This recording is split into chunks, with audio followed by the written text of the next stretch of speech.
Hello. I'd like to show you a picture of two churches. Take a good look at them. They have the same number of departments.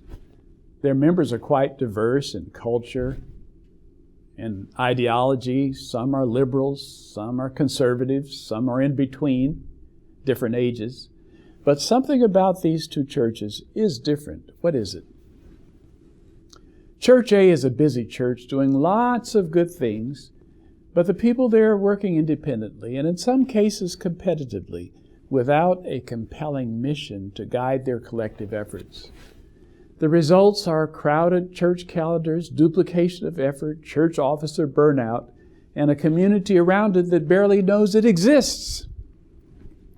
Now, Church B is just as diverse as Church A, but what draws them together is a church-wide focus on mission. And because mission is so important to them, they have little time to waste on pointless church controversies and meaningless activities. Church B's focus on mission causes it to look outside the church walls to the community around it. If their mission is to reach everyone in the city of Mission Hills with the Christ-centered message of hope and wholeness, then every department, community services, health, personal ministries, youth ministries, they all come together with church leadership to make it happen. And they have fun in the process, something like that team we spoke about in the beginning. This is John 17 and 1 Corinthians 12 in action. And as I think about it, a strategic focus on mission is characteristic of any organization, both church and secular, that has ever done anything truly remarkable. I think of Nehemiah and how he rallied all the citizens of Jerusalem to come together and rebuild the walls in 52 days.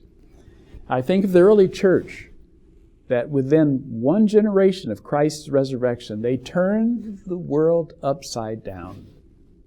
I think of the race to the moon, where 450,000 workers from the U.S. and Canada came together as one, and they got the job done early. A story is told of a janitor in Houston, Texas, cleaning restrooms in the Space Flight Center there. Someone asked him why he was working so hard, and he responded, "I'm helping to put a man on the moon." He was a member of the team. Now here's the problem. I've had an opportunity to ask leaders from across North American division whether in their careers with the church we look more like Church A or Church B, and you'd never guess what they say. They always say Church A by a wide margin. Now that's the problem. Why? Because God has given the Seventh Adventist Church a critical mission in these end times.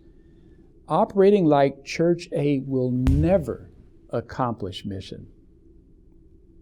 We've got to be a Church B, but becoming mission-driven is not something that we can wish for, just want, or hope. It takes a Spirit-filled strategy for the church to come together like the early church and make mission happen through the power of the Holy Spirit.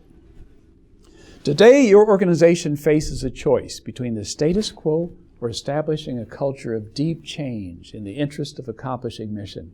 At the end of this first video, take a few minutes to discuss the question on the screen and then the items in your participant workbooks.